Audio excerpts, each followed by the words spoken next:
Too a little short for a stormtrooper.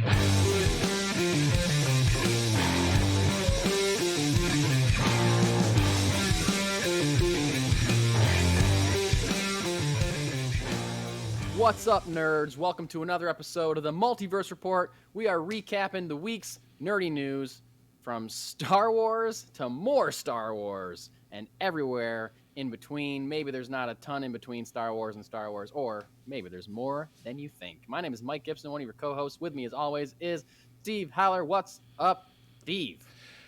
A lot of celebration news, Mike. That's what's up. Yeah. We're going to be, if you're not a Star Wars fan, this is not the podcast to listen to this week. We'll touch on some other things, but it's going to be heavy between celebration and the spoiler-filled talk at the end of this about one Obi-Wan Kenobi. Yes, which we shall, for the next few weeks, refer to as Obi-Wanversation is our segment that will be recapping the most recent episodes of Obi-Wan Kenobi. But yeah, like Steve said, if you're someone who listened to last week's episode and we're like, oh, they're talking about Star Wars for so long, I can't wait to next week's episode where they inevitably won't talk about Star Wars as much, you are somebody like me who forgot that Star Wars Celebration was happening this weekend. I don't we did not mention it last week. But that was one that slipped through the cracks of the beginning of the month. I remember I'm like, oh, that's going to be like May 26th or whatever. And then I opened my phone to a plethora of text messages with all the news coming out from good friend of the pod, Matt, and we were just sitting there like, oh, all of this happened. Okay. Yeah, lots going on. But also, speaking of last week, I will also say that last week we did a wonderful interview with independent comic book creator Elise Russell, which you can still listen to. It's still up on our YouTube page and our podcast feed. Go check that out. Super cool talk with her about her creative process and some books she has coming out. So go listen to that. And yeah, I guess it's time to jump into some news. I will say, hey, this is something I was going to save till later, but I don't want to forget about it because it's a tangent. It's not really nerdy related. It's just a recommendation from me. Steve, I don't know if you're a fan of the show or comedy of The Kids in the Hall. Absolutely. I was a huge fan of that original series. This past week, or maybe the week before, I don't know, a brand new season of The Kids in the Hall has dropped on Amazon Prime. Yes, Steve, I saw your head turn when I said that. A brand new season with all the original members of The Kids in the Hall back on Amazon Prime. And I got to tell you, it is one of the funniest things I have seen in an incredibly long time. I'm laughing at it harder than I've laughed in years. And it just feels exactly like the original, like they haven't lost anything. They are just as insane and hilarious and just unexpected. It's incredible. I finished it last night. There's 8 episodes. I finished the last one last night, just crying with laughter. So perfect. It's not a nerdy recommendation, but anyone that likes to laugh or didn't know that there was a new season of Kids in the Hall out there, check it out on Amazon Prime. It is 100% worth your time.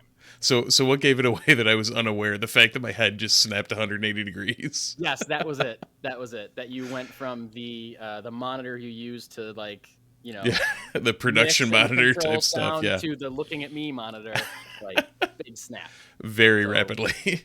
Yes, they have not lost anything. It's very hilarious, especially if you are okay with 60-year-old male full frontal nudity. Then you will find it to be hilarious. Well, speaking of male full frontal nudity, there's the segue. That is an image that I did see from the show. It's not a spoiler for me. Yeah, perfect. But so yeah, Steve is talking about the second trailer for Thor: Love and Thunder that came out this week that I have not seen, although I did see 2 screenshots, one including a fully nude Chris Hemsworth. But since to remind our audience, I am not watching any trailers for Thor: Love and Thunder. I'm trying to go into a movie. This will be the first time I've done this in years, going into a movie theater knowing nothing about the movie that I'm about to see, or next to nothing, because it's impossible to avoid some information or freeze frames of Chris Hemsworth toned booty. When you follow the people on Twitter that I follow, it's kind of hard to avoid that kind of stuff. So I'm doing my best. And so Steve, if there's anything specifically you want to say about this trailer, I can take my headphones off and you can talk about it for a little bit, or if there wasn't spoiler you want to say. Okay. Yeah, there wasn't any. I mean, standard second trailer, you got a little bit more of everything fleshed out from what you saw. A little more story. It put some things into context compared to where the first kind of just in standard Marvel fashion, was the hey, catch your eye, look at me, we're back type trailer. Right. This put a little bit more polish on it and added some elements to it that, we already knew that Gore the God Butcher was going to be the villain, and this gave us a look at him. So that's other than that, that's the other frame that I saw was a picture of Christian Bale's villain of Gore the God Butcher. So I know what he looks like. Which looks amazing. I guess I don't know that I'm not familiar with that character from the book, so I had no frame of reference as to whether or not it was an accurate depiction. It's not accurate. It's it's definitely an interpretation, but if you're going to make an accurate or a interpretation of Gore while having Christian Bale being Gore, because you're not going to cover up Christian Bale and take away all of his emotive Christian Bale-ness. Yeah. So if you're going to do that, I think they did it as well as they could have. Nice. So good to hear. I hope I agree with you when I eventually see the movie. When does the movie come out? This summer, right? Or this year? I think fall? 2 weeks. What? That soon? No, it's July. The first week in July, not June. That's still sooner than I thought it was. I don't know what I feel like it's just like we're pretty much back into a post-COVID, even though COVID's still around, release schedule. Yeah. For films, and that's something that I am not used to yet. I feel like I'm still used to hardly any movies coming out in the theater, most movies debuting on streaming. The fact that we're getting more and more movies every week in the theater and a regular release schedule is happening is something I'm just not mentally prepared to deal with yet, but I'll get there. And we are 5 weeks away, man. July 8th it drops. Insanity. Okay, well, I'll be there. I don't have to avoid it for too much longer then, I guess. Yeah, no. You can stay on radio lockdown for a minimal amount of time moving forward. Nice. All right. Moving out of Marvel into DC, a couple quick DC stories we got. This was super cool. Basically, we don't have a ton of information about it, but seemingly based on the success of the Harley Quinn animated TV show, Warner Brothers is developing a Plastic Man cartoon. Oh, wait, no. Plastic Woman. Leslie Jones from Saturday Night Live is voicing a, gender-flipped version of Plastic Man, Plastic Woman, for a Plastic Woman animated series. It's said to be in the same style as Harley Quinn, so adult, very hard R-rated animated series. There's no official even home for it yet, but the fact that it's Warner Brothers, I would be shocked if it wasn't on HBO Max, or at the very least Adult Swim. I feel like HBO Max has probably more higher viewership, so I could see maybe both, but definitely HBO Max. I'd be shocked if it was anywhere else. Yep. And I feel like I remember years ago they announced that they were working on a gender-flipped Plastic Woman movie. And I gotta wonder if that's still happening, because it's been probably 4 years since I heard anything about that. But then also maybe it just turned into this instead. Maybe they're like, oh, this might be better as an animated series. Who knows? I don't know. But I think if Plastic Woman is going to be anything like Plastic Man, then he's a very high energy, chaotic kind of borderline insane character. I think Leslie Jones can do a really good job of a female version of Plastic Man. If that's that seems to track. Going. Yeah, I've often thought that Plastic Man could be DC's Deadpool, as far as films go. If they want outside of the fact that Deadshot is technically. Because of this, I know what you mean. You mean as far as the Deathstroke rather, yeah. But just there's too many. Yeah, never mind. There are too many assassins. Yes. Yeah, Deadpool, Deadshot, Deathstroke. Yeah, too many. Yep. But if they want to make a movie that is equally as hilarious as it is poignant, as it is violent, as it is visually astounding, Yep. similar to Deadpool, Plastic Man would be a way to go for them because he's an absolutely wild character.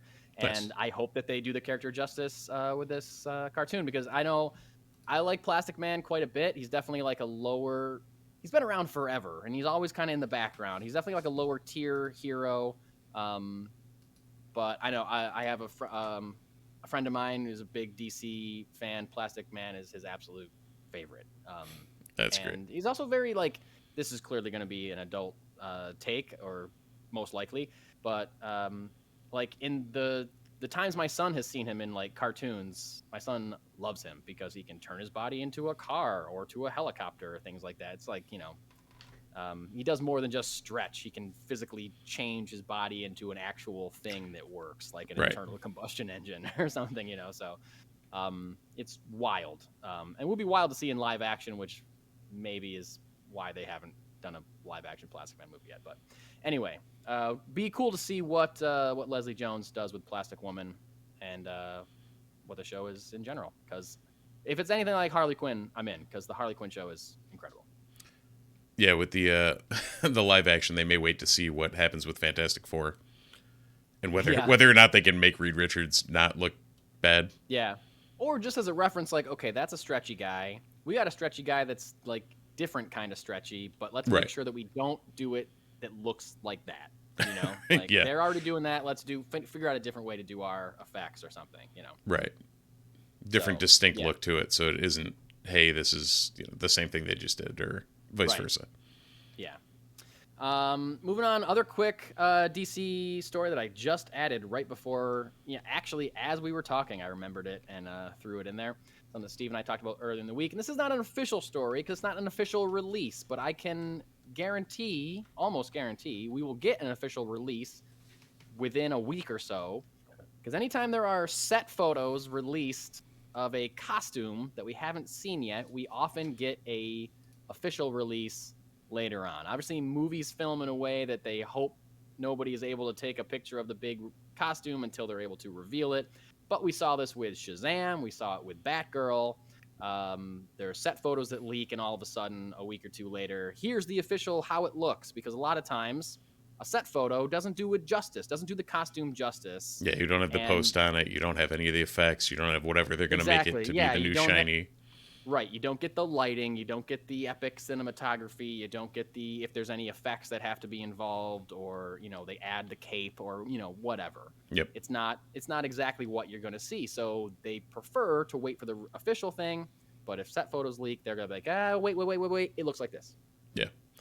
I gotta say though, the exception to that may be Blue Beetle, because there are set photos that have leaked of the Blue Beetle costume and a video of the Blue Beetle costume filming a scene.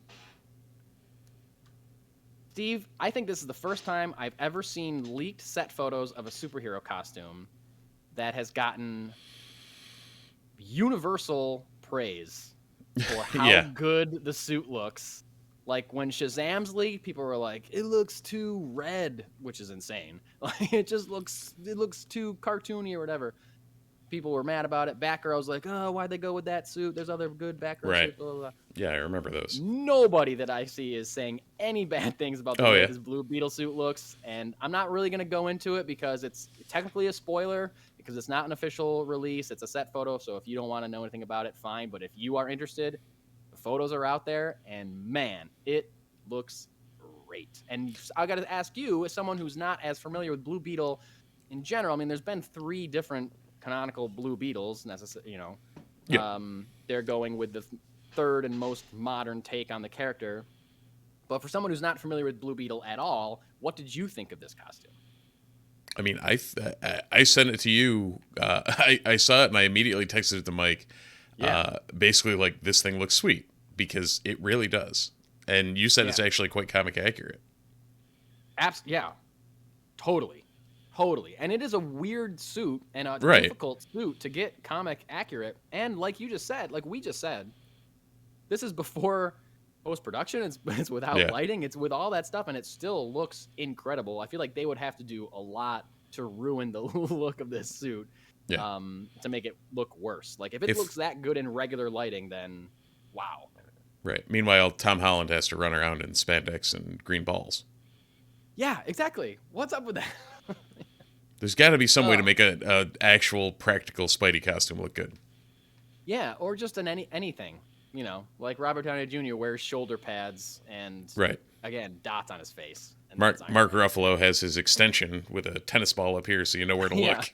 Yeah, exactly. Yeah, and then we got this guy running around in a full, honest to God, Blue Beetle costume. Right. It just looks like an alien Blue Beetle costume. I don't know. Oh yeah, it's out there. Actually, if you want to find it, just Google it, and it looks great. I still remember the first time I saw a picture of Alan Tudyk with that headgear that Ruffalo has on for Hulk when he was doing K2SO. K2SO, yeah. And I had never realized that was how they did it for mocap. And I saw this and I was like, the hell is he Oh, there was like something that clicked that it was like, oh, that's how that works. Okay, that makes sense. Have you seen set photos of... Actually, I just remembered another Blue Beetle related thing that we need to talk about that I forgot to put on the rundown. There's just so much Star Wars. So focused on Star Wars. But speaking of Star Wars, have you ever seen the set photos of Phantom Menace of Ahmed Best as Jar Jar? No. He wore a full Jar Jar head on top of his head. So that's amazing. It wasn't a tennis ball. It was like a full actual Jar Jar head. So the actors had eyes at least to look at. But yeah. Anyway.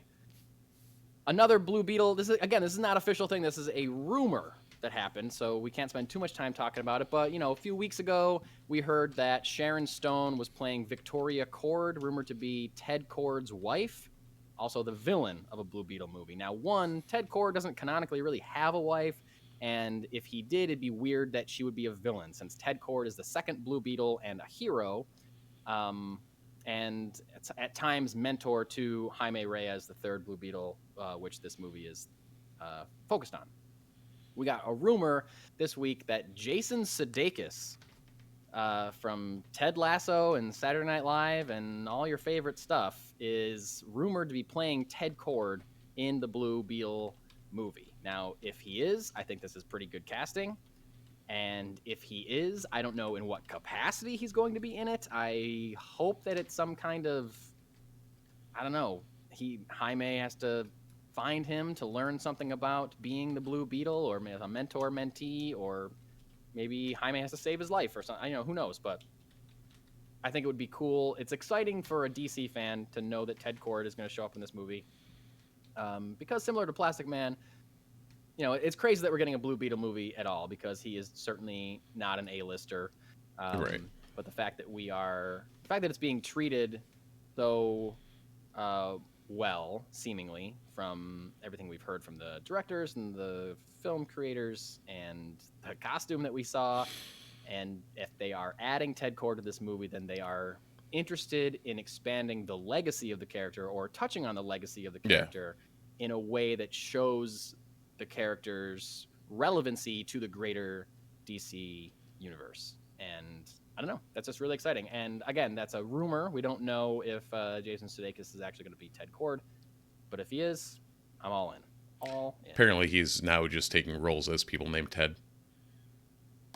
Yeah, he's like, it's too, I don't want to have to learn to respond to any other name. So from the rest of my career, if I'm cast, it's just going to be Ted.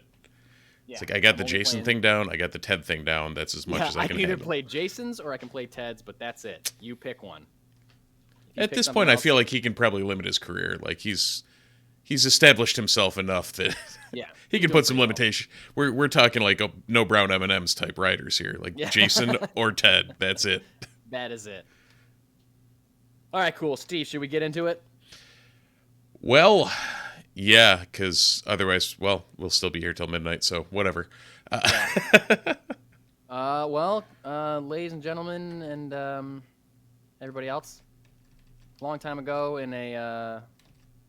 meaning a couple days. I thought you were going for the Norm Macdonald entrance. A long time ago, awkwardly. No, long time ago, in a galaxy far, far away, a long time ago, meaning yesterday, galaxy far, far away, meaning Anaheim, California, there was Star Wars Celebration. Did it start Thursday or Friday?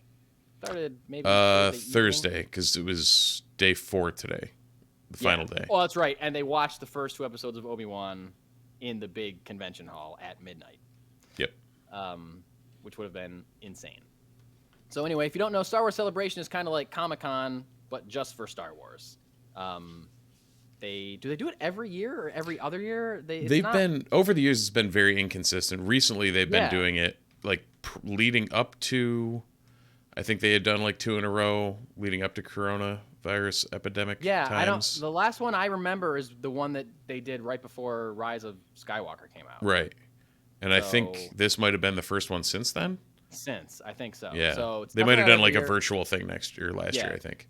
Seems like they do it when they have a lot of stuff to talk about. Yeah. And that's about it, when they have a lot of announcements to make or something big is happening.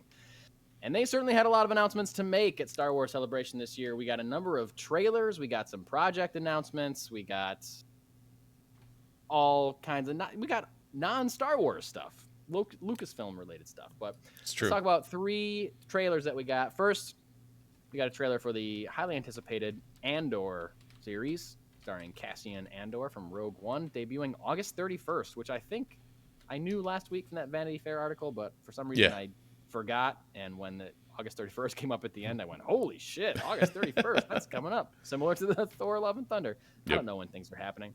It just like seems like we hear about these things, they announce them so far in advance of when they actually come out.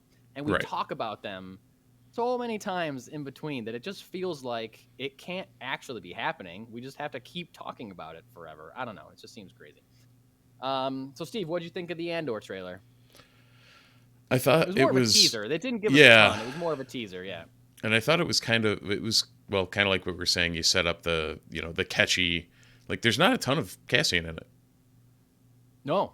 Yeah. And you get a chunk of Mon Mothma, which what is it? Genevieve O'Reilly is returning, who played her in episode Rogue One. Also played her in episode 3, Revenge of the Sith, in a deleted scene. Yes, that's what it was. Okay, when I said that, I'm like, I'm pretty sure, but I wasn't. So I just no, you're right. Episode Rogue One sounded great. Yeah. Overall, it didn't tell us a whole lot. It set a little bit of the stage for it seemingly just being the start of the rebellion. So I think it gave us enough to want more. It definitely did for me, at least. I basically, much like you, when I saw the date, it was that's coming very quickly, and I'm kind of excited for this now after watching a bunch of scenes of things that I had no idea they'd be touching on. So, yourself? Yeah, it was very choppy. I liked it because I'm excited about the show because I like Cassian Andor as a character. I think it's very interesting. I think the time period is interesting. I think that it's the fact, similar to Solo, it's a Star Wars story, and Rogue One, really, except for the Vader stuff. It's a story that doesn't involve any Jedi or Sith. Right. There's no lightsabers in Solo. There may not be any lightsabers in Andor, because why would there be? It's just about rebels and spies and things like that, and that's exciting to me. I'm excited for this show because I like the character. Like I just said, I like the character, like the time period. I know K2SO. I don't think he was in the trailer. Did we see K2SO at all in the trailer? No, I'm assuming, because one thing we did get out of this was the timing announcement of the series. So the first series is going to happen effectively in a year. In 5 years before Rogue One? I think I heard it was 4 years before Rogue One. Yep. And the first series will cover the first year. The first year. And you're right. They also did announce a second season that will cover the remaining 3 years, which seems odd to me. Why wouldn't you just make 4 seasons of a show? Yeah. Each one is a year. I don't know. Maybe those 3 years aren't as interesting as we think they are. But I don't know. It's gonna be interesting because but no, I'm saying that, and they said that the second season will lead into where we saw Cassian in Rogue One. Basically. Right. Yeah. Interested in the backstory. Yeah, it just seems like it's strange that one season's going to span an entire year and then they're going to cram 3 years into a second season, but we don't know what that story is, so it could make Right. more sense once we see it. Yeah, I like this trailer, but it kind of just looked like Rogue One, you know? Like there wasn't like a new look. It didn't really show me anything that was like mind-blowing necessarily. It just kind of looked like Star Wars. Right. Right? I did like. the cinematography did feel like you said it looked like Rogue One, which Right. And because it's being made by Tony Gilroy, who Right. was a big help in making Rogue One. He wasn't the director, but I think he shoot it or was a cinematographer. Yeah, there was some sort of one of the major credits. He's uncredited as being this person that saved Rogue One and made the Right. ending as amazing as we all think that it is now, or most of us think that it is now. So because it was made by one And of for the those record, filmmakers, I will go on a limb. We have another Multiverse Report standard here. Like your thoughts on the prequels. If you didn't like Rogue One, sorry, you're wrong. Speaking of that, I have my prequels opinions. I have an announcement to make. In leading up to watching Obi-Wan Kenobi, I rewatched Revenge of the Sith, and in my ranking of Star Wars movies, it is now the one prequel that has risen above any other movie in my Letterboxd ranking. 3, 2, 1 were just always right at the bottom. I believe that I like Revenge of the Sith more than I like Rise of Skywalker now. Welcome to the party. It's a big deal for me to say because I am notoriously anti-prequel, but I think when it came down to it, the plot of Revenge of the Sith makes so much more sense than the plot of Rise of Skywalker that I gotta say it's a better movie.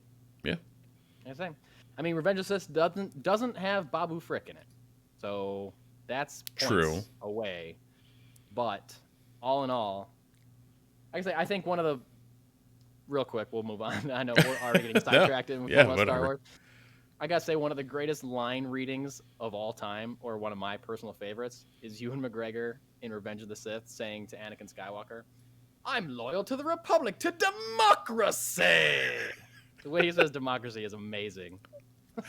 I can't imagine. I should go back and watch that before next week, before Wednesday, when the new episode of Kenobi comes out, and just to see the difference in Ewan McGregor then and what he's doing on this show, because spoiler alert, he's all much like our Moon Knight talk with Oscar Isaac.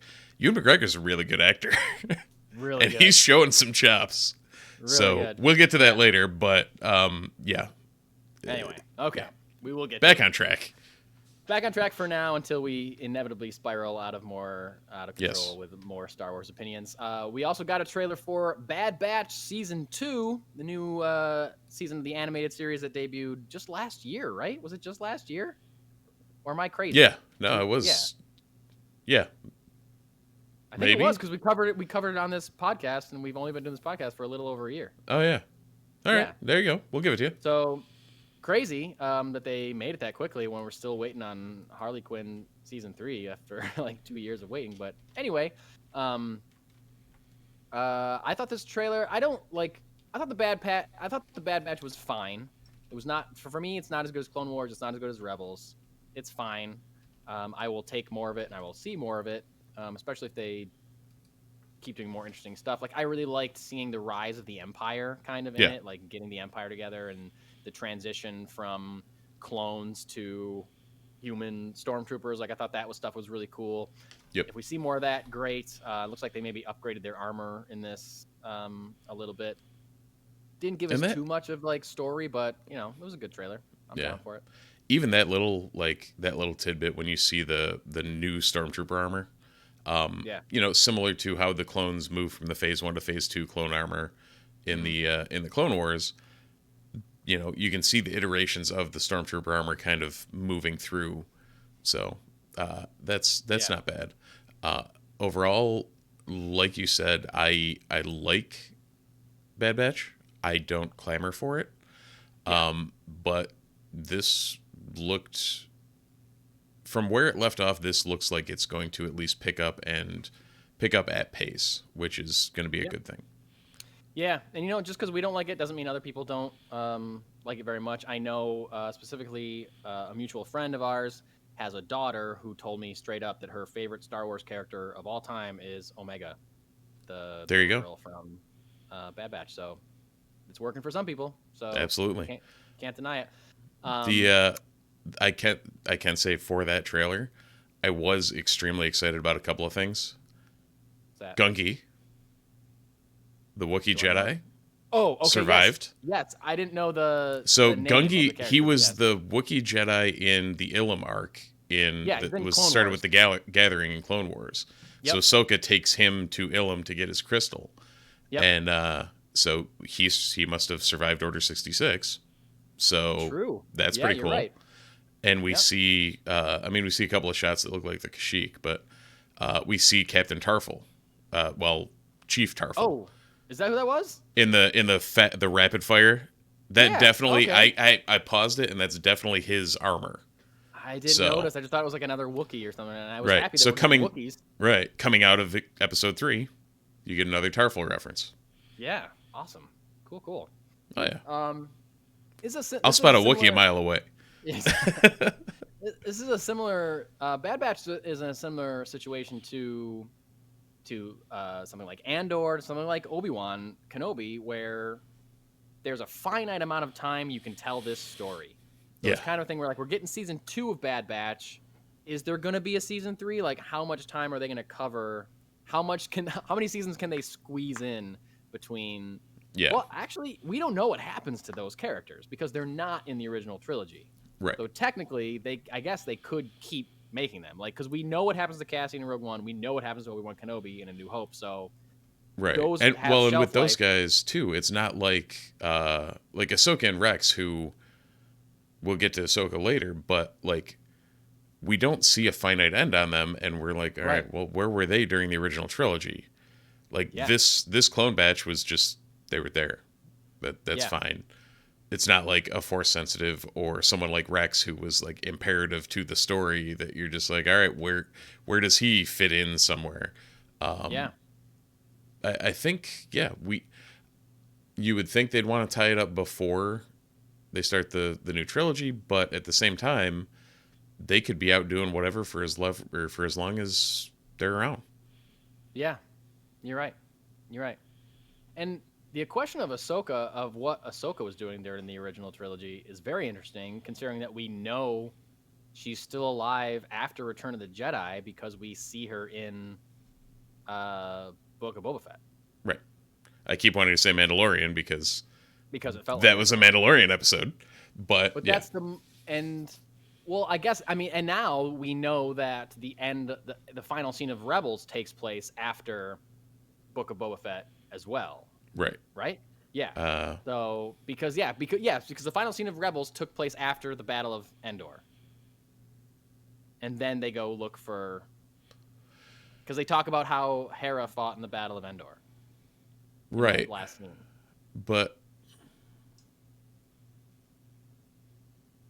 Ahsoka and yeah, we'll figure it out. Yeah, we'll figure it out. Anyway, More to come on that, folks. more to come on that, but it's interesting. Again, we're going to talk about Ahsoka in a little bit, but it'd be interesting to if when her show debuts, if there's any kind of information as to like, hey, why weren't you part of the Battle of Yavin or the Battle of Endor or anything else? Like, where were you? Or like Obi-Wan, your best friend and mentor's master, was around and you didn't go check on him and find out some things. And yeah. But she's hanging out with Luke on whatever planet he's building his temple on. So Much like we said before, it ends. We know where it ends. It ends fine. Just how do we get there? yeah, but we don't know where her story ends. Although we do hear her voice as a Force what Ghost, we think is probably a Force ghost in Rise of Skywalker. So does that mean she's dead, or is she just using the Force to talk to her? I feel like I don't ever want to see Ahsoka die. I just want to think that she's out there all the time. I also don't want to have to think about Rise of Skywalker that much more. Right. So. Okay, well then let's keep talking about something else then. So we also got a trailer for a video game, the sequel to Jedi Fallen Order, which is an incredible Star Wars game. If you haven't played it, play it. Jedi Survivor is this next game, the sequel to Jedi Fallen Order, with the same Cal Kestis character that everyone likes very much. And the trailer was cool, like some interesting shots of, I don't know, it didn't really give you a whole lot, just like close-ups of a lightsaber battle. You don't really know who he's fighting against, some ships, and somebody in a bacta tank. I don't know who that. Do you know who that is in the bacta tank? No, I don't think they announced who that was. Yeah, but the trailer basically, it starts on the Mantis, which is the ship you're in with with the crew, which is also missing. So no Grease, no Siri. Yeah, that's true. And whoever the Night Sister was it's been too long for me. Starts with an M, whatever. None of them are present. That's it. Yep. None of them are present. The ship looks like it's in disrepair. And so that's already an intriguing, like, what happened here. And you get a random Powan that is not the Grand Inquisitor, judging by how he looks in live action and or in animation. Yeah, like you're that right. looks like a new Powan who also hates Jedi. Apparently on Utapau they have some resentment after things. So it's it'll be weird to pick up where they left off. I mean, people have been clamoring for the continuation of Cal's story for a while at this point. But since the game ended or came out and people finished it. I mean, that actor is relatively the same age as the character in the game. I'm surprised, and looks like they made the character look exactly like the act. I don't know the actor's name. He also played Joker on Gotham, but shocked that we haven't seen or had an announcement of seeing that character in live action. I feel like it's inevitable that he's going to show up in a Disney Plus series. Inevitable. Well, shots out there on this one. I wouldn't be surprised if somewhere in the next 4 episodes, if we're going to see him, they announce, and this I picked up reading some random scuttlebutt on Jedi Survivor. Survivor is supposed to be set 5 year, or well, whatever. It works out to at the exact same time as Kenobi. Oh, really? So if that made me think, if we're going to see Kestis in live action without a new thing, do you see a flash of him somewhere in this? Could be. So, wow, that'd be cool. Wouldn't be surprised. No. Wouldn't be surprised. He could honestly show up in so many of these shows, I feel like. Yeah, as long as you tie it up before the Luke stuff starts, sure. Right. Yeah. One of the shows that he could possibly show up in is called Skeleton Crew. What's that? Well, it is the Untitled John Watts Star Wars project that we talked about last week. Yes, they just talked about it in that big Vanity Fair article we covered last week, that John Watts was doing Star Wars project for Disney Plus, and they didn't tell us the name. They saved it for Star Wars Celebration. It's called Skeleton Crew.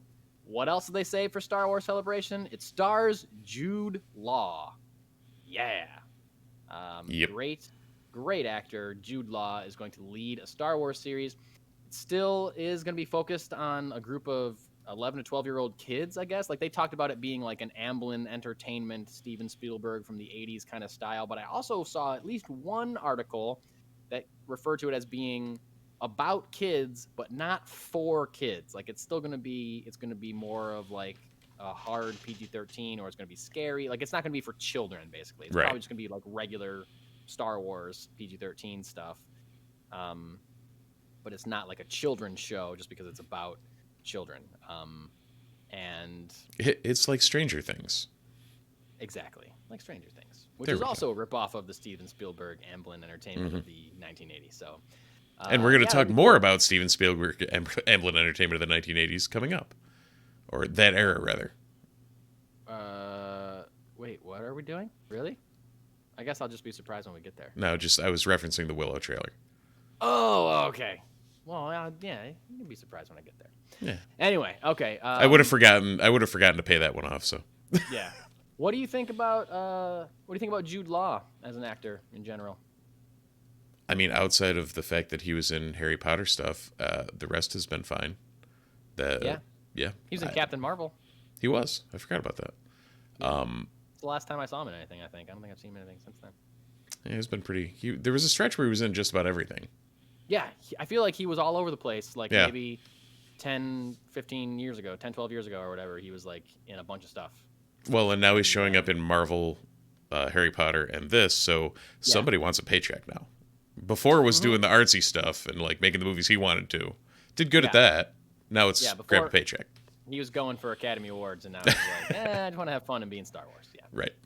So that'd be cool. There's still there's no other information about this, or why it's even called Skeleton Crew. I don't even really know, but we shall find out. We also got announcements, and if you were at Star Wars Celebration, you got trailers and/or teases for both Mandalorian Season 3 and Ahsoka. So, Mando Season 3 is going to debut in February 2023. That seems like a long time to have to wait for Mandalorian Season 3. And It does. That's a bummer for me. But, we have other stuff in the meantime, so fine. But I need more Mandalorian, so come on. You can't bump that to the end of the year. I liked it. I like Star Wars and Christmas. Give me a Star Wars Christmas thing. Who knows? All right. Also, they confirmed at Celebration that Bryce Dallas Howard will be returning to direct at least one episode of Mandalorian Season 3, and she has proven herself to be an incredible Star Wars director with her outings on Mandalorian Season 1 and 2, and also Book of Boba Fett. Also, Katie Sackhoff is returning as Bo-Katan Kryze for Mandalorian Season 3. Apparently, the trailer that was shown involves the Mandalorian vowing to return to his home world, or the homeworld of his people, Mandalore, to reclaim himself as a Mandalorian. Apparently, because he took his mask off, people the high priestess there is telling him he's not a Mandalorian anymore. He has to go back to Mandalore to reclaim his Mandalorianness, I guess. Well, talking to all the other Mandalorians that don't give a shit that he took his helmet off. Don't care whether or not you took your helmet off. Yeah, I know. Yeah. I feel like, is that where we're going? Or is he just going to be like, okay, I guess I can take it off whenever? But trailer seemed to, I saw like a grainy half filmed on an iPhone version of this. It seemed like there was some conflict brewing between him and Bo-Katan. Obviously, she wants the Darksaber. He's got the Darksaber. So we shall see more of that. I guess. Bo-Katan has never had... I was going to say, I can't imagine it's going to be too much longer before they put this trailer online, because from what I heard, this was a full trailer for Mando Season 3. It wasn't like a teaser. It was like pretty much a full trailer. So I'm sure it's like special for the crowd at Celebration, and then it'll be next week or something. They'll You'll get the Monday or Tuesday drop and just hey, we showed this to people, now everybody see it so you can all be excited. Yeah, exactly. Now I'm curious whether they're going to do the same with the Ahsoka trailer, because teaser, whatever it was. Yeah, this, from all reports, was much more of a teaser, because they've really been only filming for a week or a couple weeks. They did not have much. It was just a very short teaser that showed Ahsoka as well as some other characters, and confirmed characters from Star Wars Rebels appearing in this show. And we knew that there was a casting announcement for someone playing Sabine Wren, who we were very excited about when that got announced. But not only did this confirm that Sabine is going to be in the show, it also confirmed that Hera Syndulla and everyone's favorite droid, Chopper, from Rebels, will be making an appearance. Chopper actually came out on the stage at Star Wars Celebration. Come on. One of those cool things. That's amazing. Droid come out. Yeah, I know. Amazing. So that was how they introed BB-8 back in the day too, wasn't it? I think. Yeah, and an amazing thing when people, but it was before the movie came out, and they just seen the trailer, and everyone thought the BB-8 was CGI, and they were like, "Hey, you think he's CGI? Check this out!" And they just like rolled out on stage like, "Yep." Yeah. So a similar reveal. Nothing about. I'm blanking on the what's the big purple creature's name? Zeb. Rebels? Zeb. That's his name. Gareth Eberelios. Yeah. Yes. Which is actually, fun fact, he was what became the Lasat was the original concept art that Ralph McQuarrie did for Wookiees. Wookiees, yes. Yeah. Oh, excuse me. Yeah, it's one of those things where they go back to every once in a while, I feel like they go back to the original concept art, and they find something that wasn't used, and they're like, I won't make it this. Yep. Yeah, when you have that many different species, you got to start coming up with... just mind whatever Ralph McQuarrie was doing, because it was gold. Yeah. I would like if he was in it, because I feel like as much as Star Wars shows us a lot of cool aliens and weird-looking creatures and stuff, it is very rare that one of them is a main character in a thing. And, I mean, we got Chewbacca, but Chewbacca communicates differently. Right. So to have an actual English-speaking, or in their world, basic-speaking alien creature or whatever as part of a crew, I think would be cool in live action. Obviously, we see it in Clone Wars and Rebels animated stuff all the time. I get that it's hard to have prosthetics or whatever, and but it's not too hard. You can make it happen. Lucasfilm, Right. Disney, come on. But I would love that if he was actually in the show in live action and we got a cool creature main character. But yeah, Ahsoka, can't wait. That's next year, I think. I think they also Yeah, I said think that's they just gave it 2023. 23. Yep. Yeah. But again, they've only been shooting for a week, so not much going on. We also got an announcement, and this is something that we had heard a rumor about, but now it's official. Tales of the Jedi. It's not a live-action show. It's going to be an animated anthology. And I got to say, the first time I read the synopsis of this, it was Tales of the Jedi is going to be an animated anthology. The first thing I read said that it was going to be, every episode was going to be about a different Jedi from the prequel era and follow like a little story on them. That's not what it is. I got excited when I read that, and this is still going to be cool.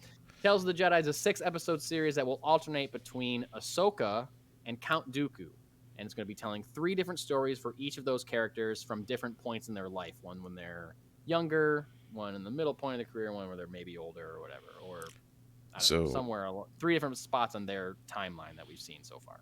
So we're getting Ahsoka and Dooku life story. Yeah, you want to put it in comic terms. The more recent article that I read said that Ahsoka's mother will appear in an episode. So where first one will be where she's younger, second one will be where she's maybe a little.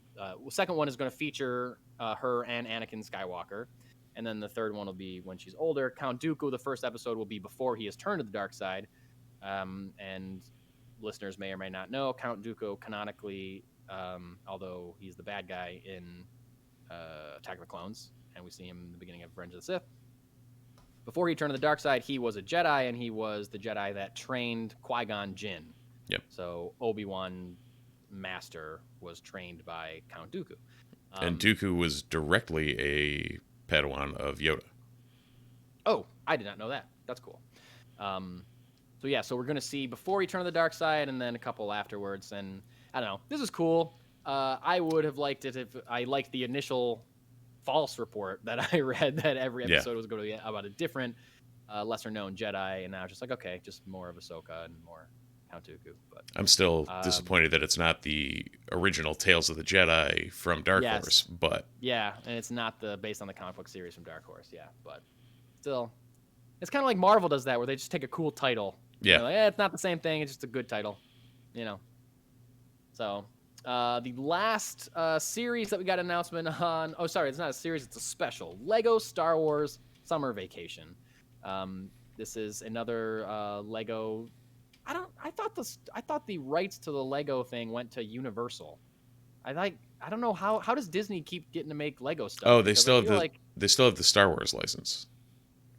It's specifically a Star Wars license. It's just Star Wars license. Okay, because they make all the sets and all that, and yeah, but like I think the original deal with Lucasfilm must have been inclusive or something like that. It must be different because that's why we haven't gotten like another Lego movie or Lego Batman 2 or we're going to make a second Lego Batman movie, but then Warner Brothers sold the rights to Universal, and that's why Universal is making Lego Jurassic World shows on Netflix and stuff like that. So it's got to be a different agreement that allows them to still make Lego Star Wars stuff. But because we got a Halloween we got a Halloween special last year. We got a new Star Wars holiday special 2 years ago, or maybe that was last year also. I don't remember. I think it was 2 years ago. And now we're getting a summer vacation special.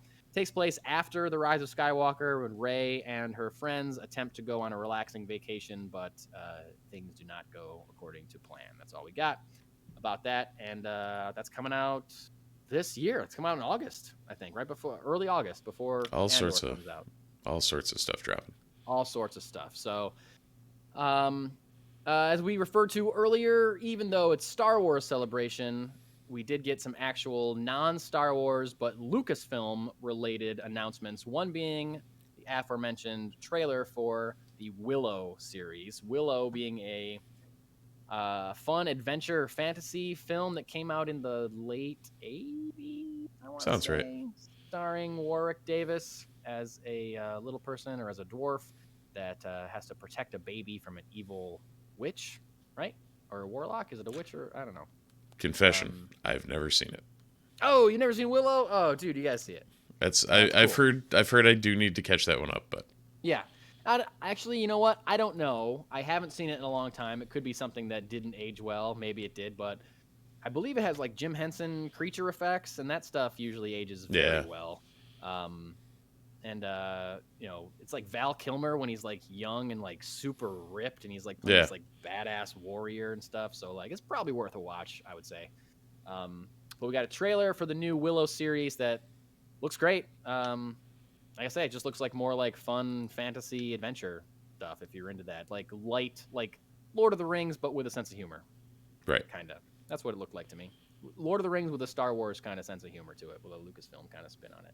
All right. I'll And check that it looks out. super. Yeah, you should check it out. So that trailer was fun, and we also got the first official image from Lucasfilm produced Indiana Jones 5. And Harrison Ford actually made an appearance at Star Wars Celebration, something that I didn't think he would probably ever do. But it's Yeah. funny. It's almost like a big FU to Star Wars fans. Like, yeah, I'm at Star Wars Celebration. I'm not here to talk about Right. Star Wars. I'm not here to talk about Han Solo. I'm here to talk about Indiana Jones. Yep. So shut up and listen to me talk about Indiana Jones. And then I'm going to leave. And I'm not sticking around for the Star Wars panels. And the way that all started out was even better because they got John Williams on stage to Yes, conduct. John Williams was there. Yeah, he conducted the new Obi-Wan theme that they used in the show Yeah. for the crowd, and then immediately segued that into the Raiders March. Yep. And Harrison Ford came out to the Raiders March being conducted by a 90-year-old John Williams. Yeah. Yeah. And Harrison Ford got a little teary-eyed wishing Yeah. John Williams a happy 90th birthday, I guess. And it was a very, very touching moment all around for two people that have impacted all of our nerd lives so incredibly. So, a good get for Star Wars Celebration, both John Williams and Harrison Ford. The image from Indiana Jones 5 is it's simple, but it's great. I gotta say, it's like a silhouetted, backlit Indiana Jones walking on like a rickety bridge or something in a cave or I don't know, somewhere. It looks like Indiana Jones. And I mean, that's all we got. We just got this official image. Right. We didn't get any kind of like story or title or anything like that. But it is still cool. And you know, I saw a lot of people talking online about you know, the difference here is that it's clear that Harrison Ford really loves playing Indiana Jones more than he's ever loved playing Han Solo or Deckard from Blade Runner or any of his other famous like nerd characters. Like he really enjoys playing Indiana Jones, and he's got to, because there's no way he would make another Indiana Jones movie when he's 80 years old if he didn't really love doing it. I feel like. Yeah, it's definitely the top of his list of things to do. It seems. Yep. Because every time they ask him, he keeps coming back. Keeps talking about it, and he's been attached to it for over like 15 years. Or however long since they made Crystal Skull. Like they've been saying they're going to make another one, and he's been attached to it right from the gate. He's never said, I'm going to let someone else do this, or it's always been him. He's like, no. I figured it was since the Last Crusade, because Kingdom Skull or Crystal Skull did not exist. Oh, that's right. Sorry. Yeah. I don't know what I'm saying. Yeah, that one. There's one that doesn't exist. I can't remember whatever year that was, but we just scrubbed that little date out of the memory. Yeah. But yeah, he doesn't want anyone else to play Indiana Jones until he physically can't or he's dead, I think, you know. So anyway, it was simple, but it still made me excited for a new Indiana Jones movie. And you know what? I think that's all of our Star Wars Celebration coverage. So yeah, if you were fast forwarding through all the Star Wars stuff, you can stop and you can listen to us talk about comics. Super fun, super cool announcement we got for comics this week. the one and the only legendary musician, Weird Al Yankovic, releasing his own graphic novel called The Illustrated Al, Songs of Weird Al Yankovic. Al is teaming up with Z2 Comics and a huge list of artists and cartoonists, many of them from publications like Mad Magazine, not necessarily the comic book artists, but just like cartoonists that Al grew up loving and revering. There's not too, I didn't find much info on the book itself. I guess it's like a story or just little vignettes that have to do with some of his more well-known songs, kind of like taking his lyrics and illustrating them more or less. So I guess we'll see how it is. A quote from Weird Al saying, "I've been playing the long game. The only reason I've spent 4 decades in the music business is so that one day I could have my own graphic novel." Seems a very Al quote. Bit of witticism from Weird Al Yankovic, exactly. So I'm very excited about this. I'm not sure when it's coming out. I think later this year, but I'm a big Weird Al Yankovic fan, and if it's as cool as it sounds, then I'm in. There's a soft cover version. There's a hardcover version that looks like some kind of historic textbook with spells or whatever in it, but clearly not. Clearly just Weird Al Yankovic lyrics. There we go. But I'm down. I'm down for anyone that's been in the music business for 40 years, I think, should probably get their own graphic novel. Yeah. I feel like at that point you just have your own whatever. Just do whatever you want. Yeah, like I'd read a Paul McCartney graphic novel. I don't know what it would be about, but it'd be cool. Make it happen. Figure it out. Figure it out, Paul. Come on. Get on that shit. Teenage Mutant Ninja Beatles. Teenage Mutant Ninja McCartney. Just him. Just him. Yeah, it's Leonardo, Donatello, Raphael, and Paul McCartney. He's not mutated or anything. He's just there. Paul McCartney. Yeah. That'd be great.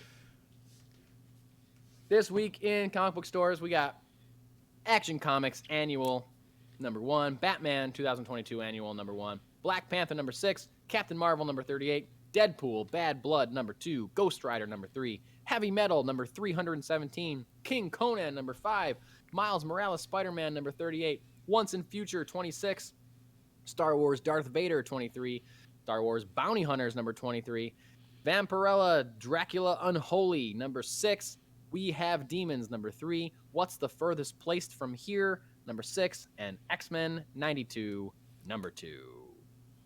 Yeah. #2 came out. That means I forgot to put #1 on my poll. No, you missed it. Well, you know what? What also is coming out this week is X-Men 92 #1, second printing. So. Well, in that case, I'm going to go talk to our friends over at Funky Town. Because I did switch my poll over. Oh, you officially did. I'm waiting for the new Chip Zdarsky Batman run to start before I officially switch that over.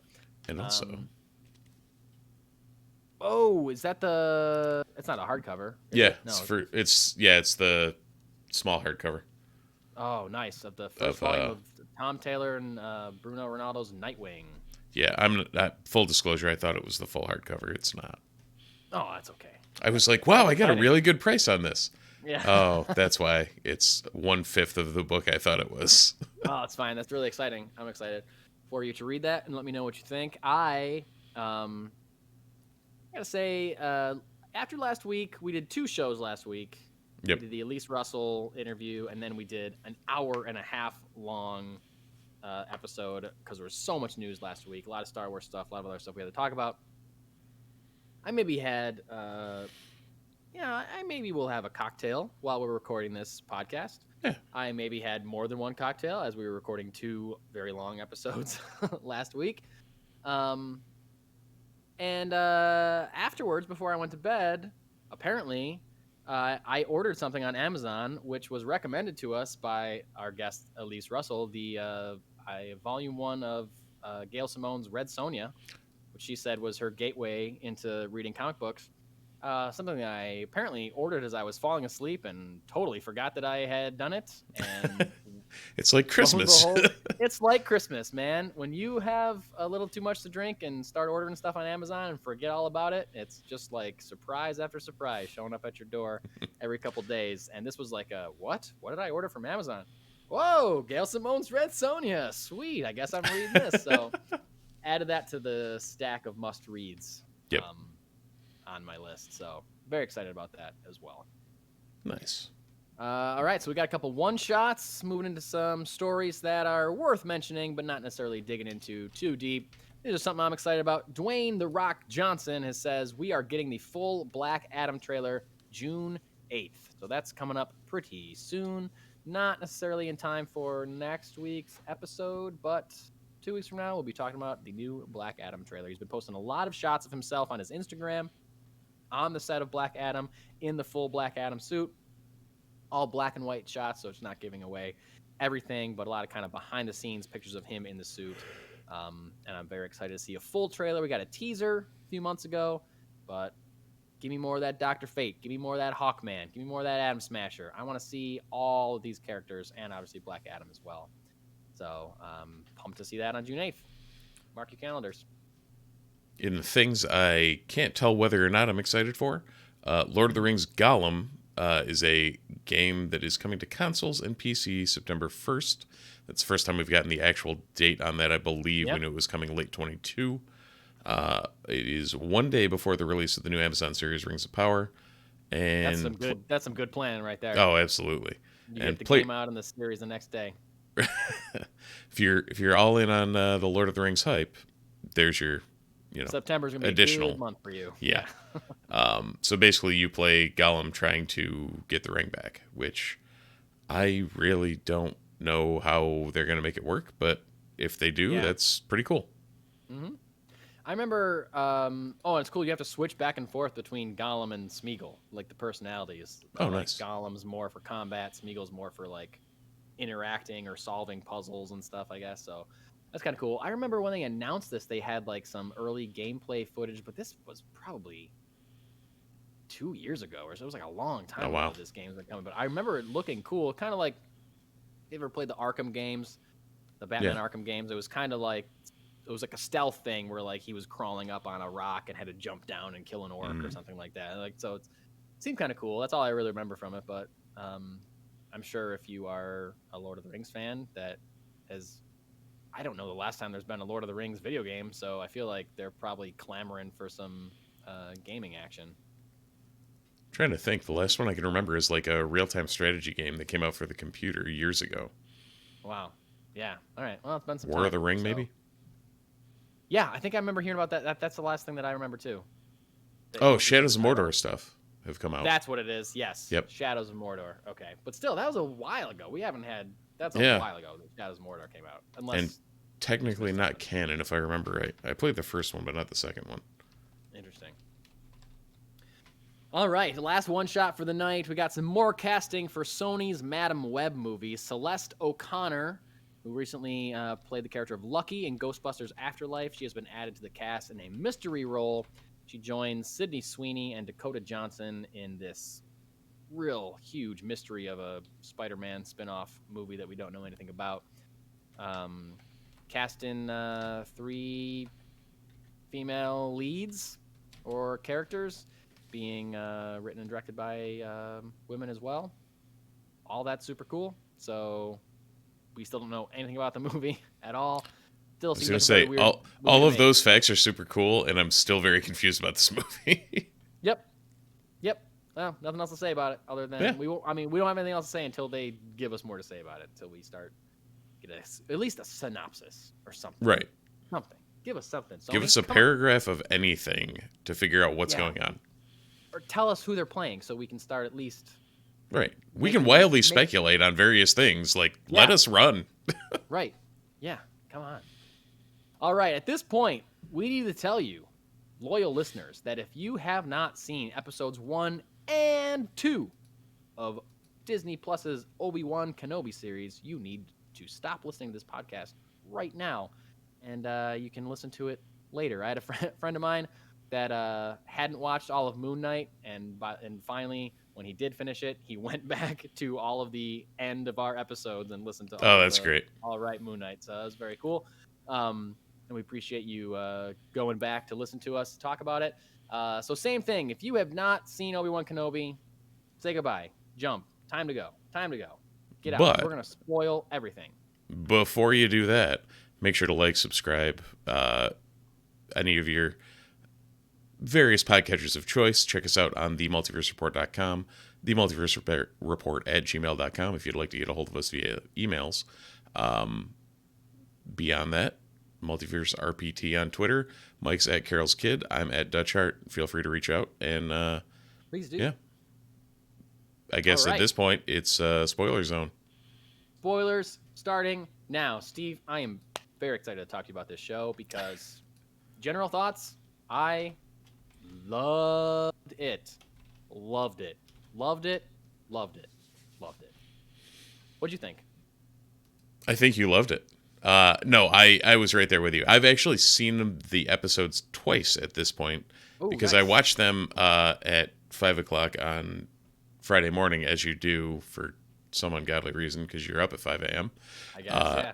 And then Friday night, I was up in New Hampshire randomly to help my sister do some stuff, but my father was with me, and we had a bunch of time to kill, and he wanted to watch them, so I watched them twice now.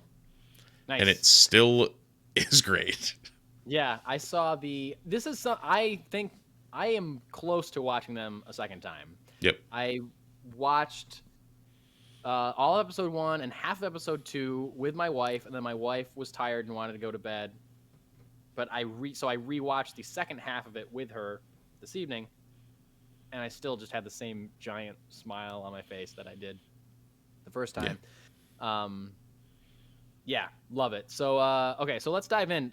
I gotta say, as someone that doesn't love the prequels, the recap that you get when you start this series that gives you a nice recap of episodes 1, 2, and 3 to set the stage for where the characters are, where Obi-Wan is.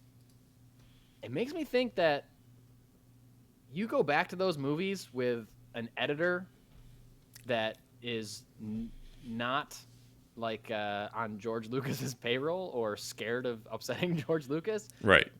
And those movies could be a lot better because that recap was way better than any of those 3 movies. I thought there was more emotion in those. It felt more urgent. It felt more exciting, I guess, than any of those actual movies actually did. Like if I had not seen those movies, I would have thought those 3 prequels were just top tier Oscar winning films. Oh, absolutely.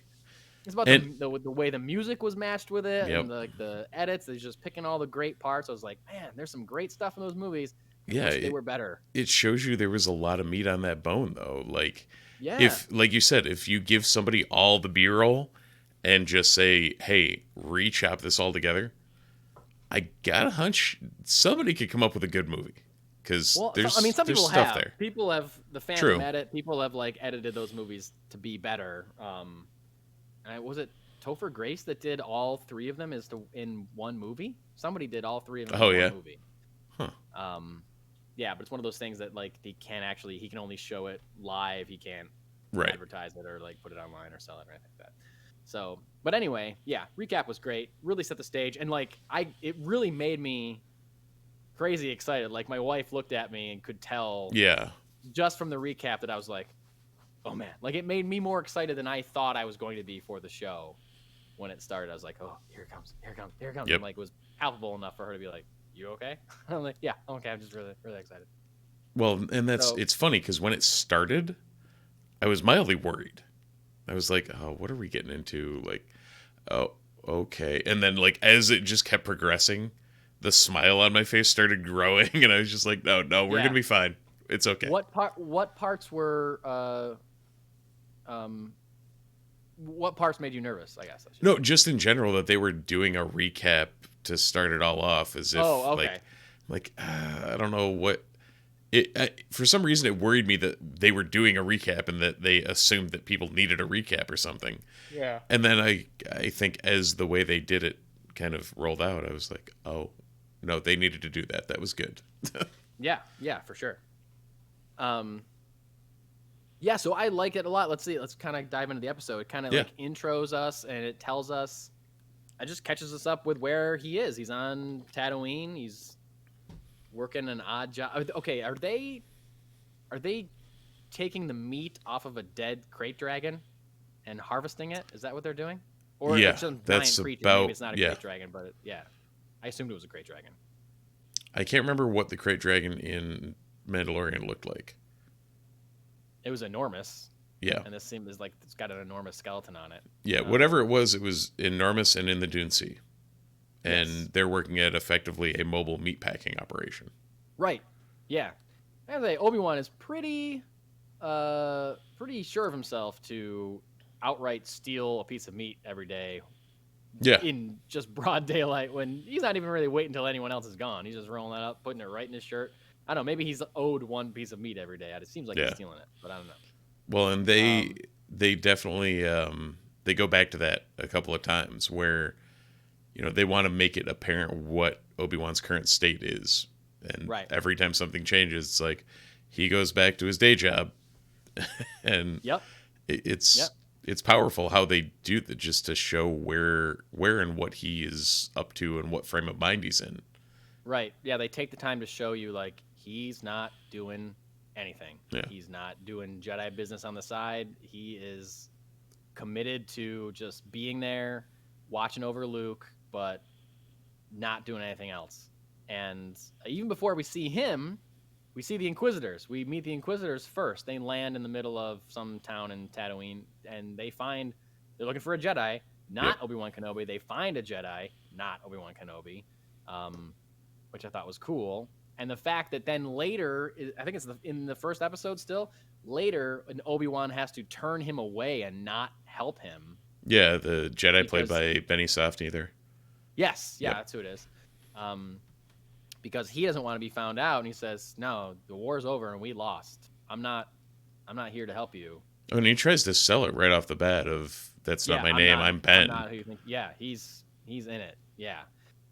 So all this stuff just really works to put you where this guy is mentally, and then he sees that guy gets killed. Like that Jedi is hanging in the middle of that town later, and is like, I could have helped him, and I didn't, and now he's dead. It's his uncle told him to go back to town. It's his Uncle Ben moment.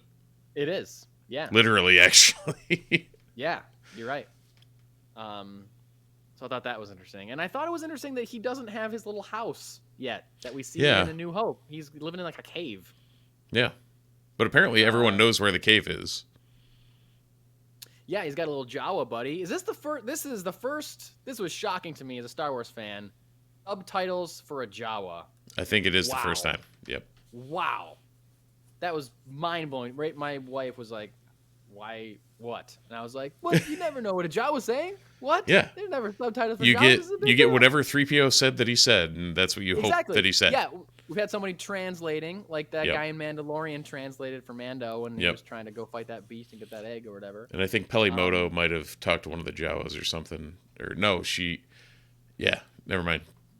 Yeah. There's some history there. Yeah. I mean, I'm fine with it.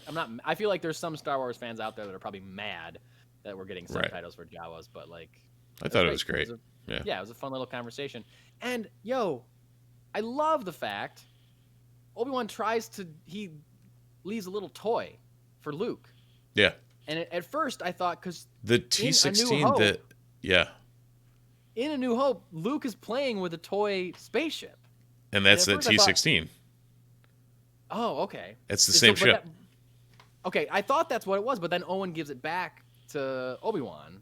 So I was like, oh, maybe that's not it. But okay, maybe we haven't seen the last of it. But I was like, it's at least the same model ship.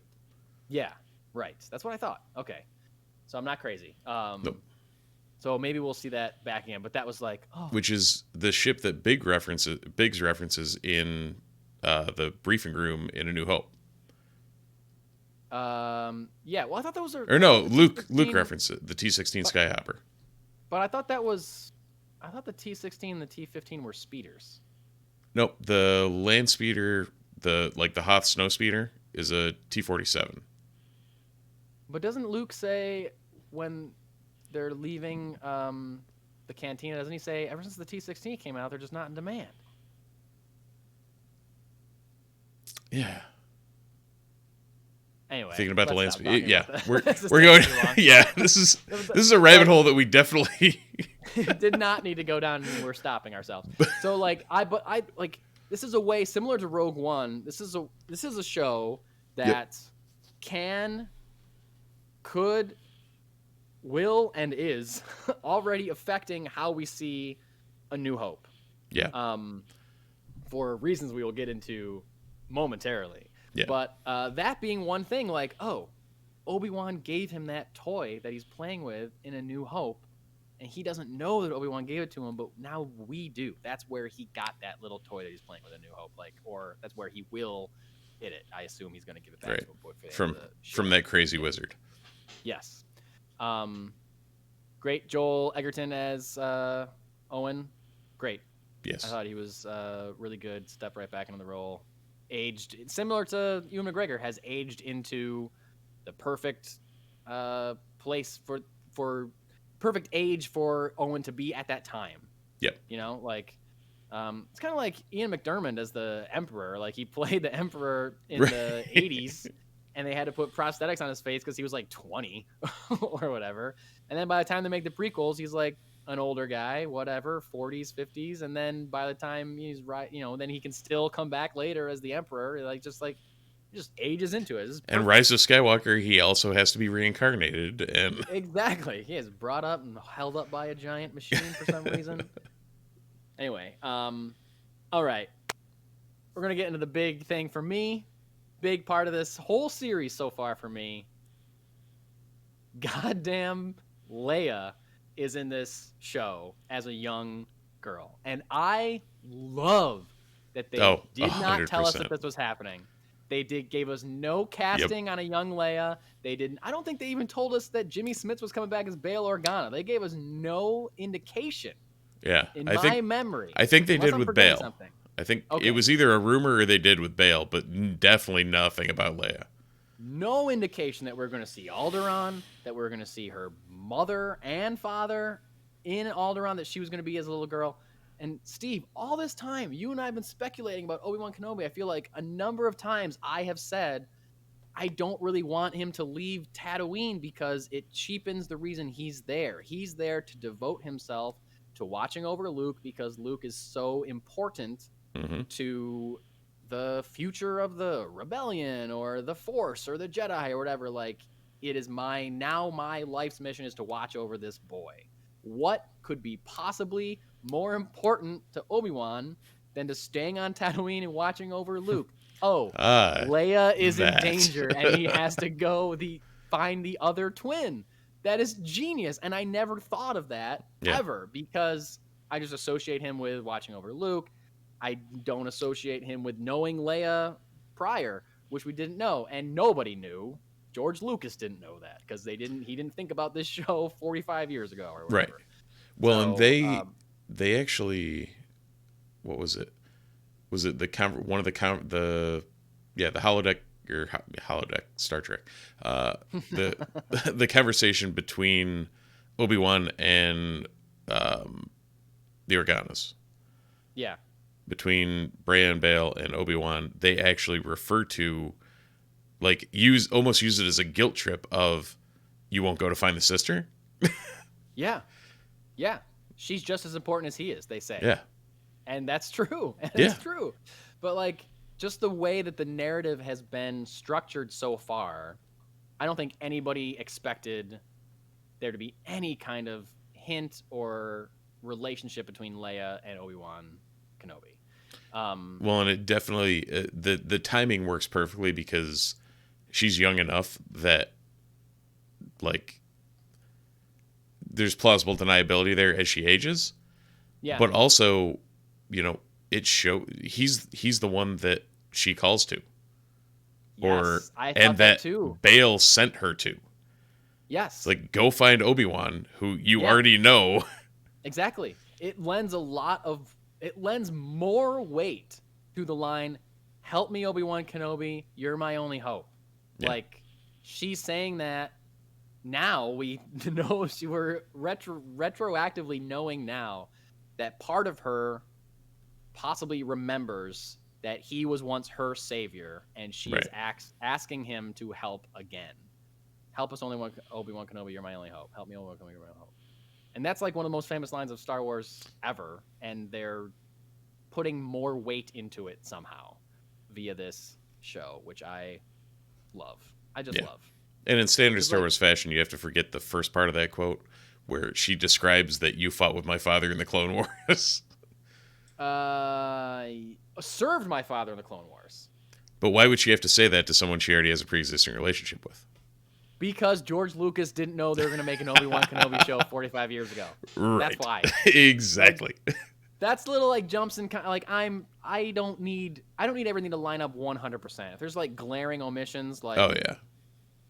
and Now, I don't know if they're gonna if something I don't know like if they're that- gonna address this in this show, but like why Obi-Wan decides to lie his ass off to Luke when he meets him in New Hope, like I don't know who this droid is, can't seem to remember ever owning a droid. No, your dad's dead. You know, like all this other Yeah. stuff, like can you just be truth? Like why lie to him? I would like to know that Yeah. stuff kind of bothers me, but something like, oh, why isn't Leia so distraught after she sees Kenobi die on the Death Star? Like, oh, I don't know, who cares? She was a child when they had You her. met him for 4 days or whatever Yeah. this will How take mu- place over. How many people were super important to you when you were 10 that are still important to you now?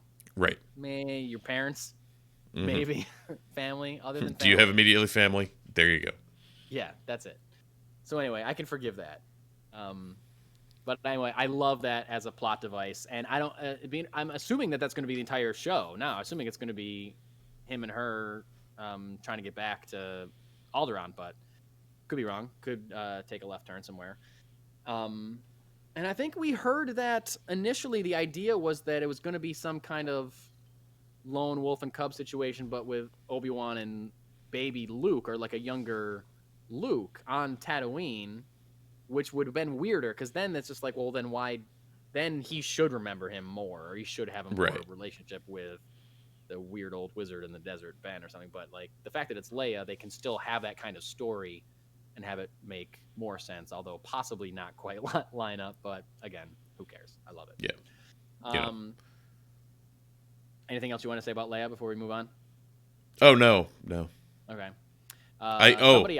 Whoever I did not look up the actor, but she killed it. Like Oh yeah, she's great. she is absolutely great. perfect for young Leia. Yes, Captures and the way every bit of the witticism, every bit of the delivery from Carrie even. Yeah, Nails and it. the way that they're writing her as Yeah. like I don't need to listen to you. I'm gonna do my own thing. Why Yeah. should I do what you want me to do? I'm gonna do this. Like, it's exactly how she is in New Hope. Like Leia is such a strong character immediately in A New Hope. Stands right up to Darth Vader. Yep. Like, oh, Darth Vader, blah, blah, blah, only you could be so bold. I don't care about you at all. I am not Mhm. intimidated by this, scariest guy in the galaxy. Whatever. Stormtrooper rolls into her room. Aren't you a little short for a stormtrooper? For Stormtrooper, Like what? Exactly. Yeah. Capturing that attitude in this young 10-year-old wonderfully. Somebody else that I think is wonderful and that I love, and I guess I've seen some online hate for this character, but Reva, the third sister, I think is excellent. I think she's a great villain. Yep. I think she's kind of a different villain for Star Wars. I feel like Star Wars, a lot of villains in Star Wars were like, wha ha ha, like hand wringing. Oh yeah, mustache twirling. Yep. Yeah, exactly. Like reveling in their own evil and their own genius plots or whatever. And she's just like, I'm gonna straight up kill this guy. Like I am on a mission. I'm gonna figure out how to do it. Get out of my way. And I don't like. I'm not here to do the mustache twirling and the wringing of my hands and the Right. plotting. Just like I'm gonna do this any way that I can, and no one's gonna stop me. I'm gonna accomplish my mission. So cool. So I don't know why there's so much hate for the third sister, but like you're not supposed. She's a villain. You're not supposed to be your favorite character, but you can think she's a great villain, and I think she's a great villain. I also love Kumail Nanjiani as the fake Jedi that Obi-Wan spots a mile away as a fake Jedi. But it was cool that came back around to kind of help him out, and I guess I can assume that we haven't seen the last of his character because he's like he's a pretty big actor to just be in one episode, but It also could don't be. know- He might be one of those that's just like a diehard Star Wars fan or something too. Yeah, Or he just true. wanted to Maybe play that's it. somebody. You're right. Yeah, Because that maybe seemed that's pretty it. finite, and I don't know how much we're going to guess get back there. There's no real reason for them to go back to that planet, and who knows why he would leave that planet? Right. Unless he's had an encounter with the third sister now, so maybe he just wants to bail and get out of there. Who knows? Also, love. I gotta say, this was real short. I thought this was gonna be a bigger deal, but we get to see a impoverished, down on their luck clone trooper, played by Tamura Morrison, Yeah. and I thought that was gonna be a bigger thing. I thought that Obi-Wan was gonna have to like run and rely on him for something later, Right. or whatever, because they had a relationship. But again, I guess if he realized, we don't know the background of that specific clone trooper, but if that clone trooper realized that he was a Jedi, Order 66 might kick in and he might Right. try to kill him. Well, So, we know he was a 501st trooper by the markings. Did it say that? The markings said that? Well, just the blue paint was 501st. Oh, yeah, you're right. So if right. he knew Anakin, and Obi-Wan was always around Anakin in the 501st, so you would think right. that there would be something, but he was down and out of it too. So yeah, he was pretty out of it. So I mean, all the spice flowing around that place. Yeah, interesting to see if we see more of that, more of like dejected clones, or if that comes back for something. All right, well, Steve, I said this to you after I rewatched Revenge of the Sith, as I said earlier this week, to prep myself for this movie, and we have to issue a correction or apology for our nerd friends that were probably yelling at us when we spoke about this. We had long theorized and assumed that there was going to be a scene where Obi-Wan realizes that Darth Vader actually is Anakin Skywalker. So he thought Anakin died. He did not know that Anakin had taken the name Darth Vader. That's not true. Excuse me.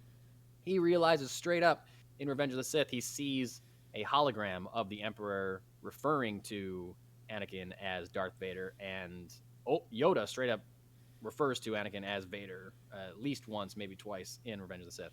So that didn't happen, but what we did get is, I thought, equally as cool, Obi-Wan hiding from the third sister, and the third sister says, "I'm going to catch you, and I'm going to bring you to him. Lord Vader will be very excited or very happy," and the look on his face when he hears that name, Lord Vader, is so good, and so, oh my God, what did she just say? And then she confirms it for him, says like, "Oh, you didn't know? Anakin Skywalker is still alive." And that is, sorry, that's an alarm going off on my phone. But, and then that look of just like, fear and anxiety and oh my God, and my world is turned upside down. Anakin is still alive, which goes directly into the tease at the end of that episode, which was also amazing, seeing Hayden Christensen as Vader in the Bacta tank. So cool. What a great tease for the end of episode 2. What a great tease. And the way, kind of as I was referring earlier, Kenobi and basically Ewan McGregor's face can convey whatever emotion you want, because he really killed that last scene. Like, there's no two ways about it. That sold me as Ewan is like in this role, and 100%. Yeah, and the scene where he has to save Leia from falling off the building, and he has to use the Force for the first time in forever. I thought he was incredible in that scene. Oh, his face acting in the whole, like, any reactions, any of that, it's just so expressive. Yes, 100%. He's crushing it. He has really just stepped back in this character. Okay, a couple things that we have to mention that we glossed over that are important plot-wise that I don't understand, and I think a lot of people don't understand. Maybe you do. Third sister runs through the Grand Galactic Inquisitor with a lightsaber, possibly killing him, but we see the Grand Inquisitor die in Star Wars Rebels. What? Is he surviving this lightsaber stab wound? I don't know. I don't know either. Is it possible there's another Grand Inquisitor that takes his place? That also happens to be a Powan with the same markings? The same species, same markings, that ends up being the one that we see in Rebels, but like, I mean, he's got to survive that wound, right? Right. There's no two ways he's going to have to. I mean, if Darth Maul can get cut in half and survive, then he probably can too. Yeah. But I thought that was strange. I think we forgot to mention that I just realized right now, the very intro to this show It doesn't start on Tatooine. It doesn't start in with Obi-Wan Kenobi. It starts at the purge of the Jedi Temple from Yeah. Revenge of the Sith, and when you see an unnamed 5 Jedi younglings. Yep. and 5 younglings being trained, being assaulted by stormtroopers, or sorry, clone troopers, and the Jedi gets killed, but the kids run away. What do we do now? We run. And I've seen a lot of people saying, like, how could Reva know that Darth Vader is Anakin Skywalker? Like, that seems like a weird thing for anybody really to know, other than maybe 3 people. Yeah. But I don't know that they're going to do this, but a theory could be that Reva is one of those kids that escaped the Order 66 purge, because there is a line in episode 2. Leia asks Obi-Wan, who were they? And he says, Inquisitors. Most of them are Jedi that turned to the dark side, and now they hunt Jedi. So I think if Reva was a child in the Jedi Temple when Anakin Skywalker brought a bunch of troopers there to slaughter them, she may know. She maybe heard him referred to as Lord Vader. She probably knows that it's Anakin Skywalker. So that's my prediction, is that we'll find out that she was one of those kids that escaped the Jedi Temple and ended up turning to the dark side. That's my prediction. Right. Yeah, I could totally see that coming to fruition. I mean, those kids are coming back in some way. You don't start they literally that. started the show with that. Yeah. After they gave us a recap of that happening in Revenge of the Sith, they still started the show with that scene. So that's got to be important. Maybe I'm off base. Maybe it's going to be important for a different reason. But my guess is that maybe it's not Reva, but one of those kids that we saw escape is someone that's going to come back in this show somehow. Yeah, and all those Padawans were about the age of, like, Kanan. So we know that kind of tracks with the timeline. Yeah, they were a little older than, like, the real younglings that Anakin murders himself. But still, that's my guess. So anyway, that's all I got for Obi-Wan Kenobi episodes 1 and 2. Steve, you got anything else for Obi-Wan Kenobi? No, just that if they can keep this up, it's going to be a damn fun series. Yep, I agree. I'm really hardcore in so far. So we'll see. It's switching to Wednesdays? I believe so. All right. But isn't Miss Marvel coming out on Wednesdays also? Like June 8th? Yes. It seems weird that they would drop 2 big shows on the same day. But I don't know. We'll have to double up probably on our coverage. That'll be difficult. But we'll see what we can do. Wednesday, June 1st, yeah. June 1st is Miss Marvel? No, for Kenobi. Oh, Obi-Wan. Okay, yeah. And then Miss Marvel starts up June 8th, I think. All right. June 1st, June 8th, June 15th, June 22nd. Wow. All right. Can't wait for the next one. And that's all I got. But do all the stuff that Steve said earlier. Like us and subscribe to us and rate us and review us and give us all 5 stars of wonderfulness and share us on your social medias, Twitters and Instagrams and all those things. Send us an email. What do you want to see from Obi-Wan Kenobi? Do you like it? Do you not like it? What theories do you have? What do you think is going to happen? Where do you think Reva came from? Why do you think they showed us those kids at the beginning? Let us know all those things. Right? Anything else, Steve? No, I think that's about it. All right. Well, until next time, thanks for watching. Thanks for listening. We'll see you in the multiverse.